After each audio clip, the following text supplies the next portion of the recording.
Sa Cebu City, papaigtingin ang dating ordinansa ng lungsod na nagre-require sa mga food establishment na isama sa kanilang menu ang half rice. Yan ang ulat ni Jessie Atienza ng PTV Cebu. Labas-masok ang mga customer sa karinderyang ito at ganado siyempre sa pananghalian, lalo't may mainit na kanin.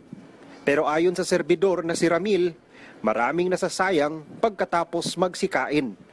Maraming tira, lalo na sa kanin. Opo sir, ako nga sinasayangan sir kasi itatapon lang namin. Tapos yung iba bibigay namin sa mga mingi ng dito ng pagkain. Iniipon namin yung iba yung masasayang naman pag ilagay lang doon sa sa basurahan. Isa ito sa mga dahilan kung bakit isinusulong ulit ni Cebu City Councilor Mary Ann de los Santos ang ordinansang una nang ipinasa taong 2014 sa Cebu City. Ito ang Rice Conservation Ordinance. Napapaloob dito na lahat ng kainan, restaurant at fast food chains ay dapat mayroong nakalagay sa menu na half rice. If you go to the restaurants now, it is not part of their menu. Half rice is not part of their menu. Diba? So if you put half rice there, you have an option. Some, they order 1 cup of rice, but they cannot finish it. Ayon din sa ordinansa, pagmumultahin ang mga kainang hindi naglalagay ng half rice sa kanilang menu. Ang problema, sa nagdaang halos 10 taon ay hindi pa napapatupad ang ordinansang ito.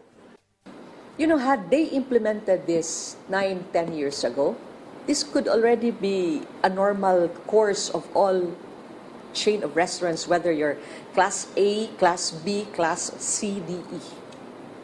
That, it's just putting in your menu half rice. So this is what I'm trying to tell everyone. I delivered this privileged speech because let's go back to the basic. It's practically the conservation issue. Sang-ayon naman ang ilan sa ordinansa, lalo na't problema sa ngayon ang supply ng bigas sa bansa.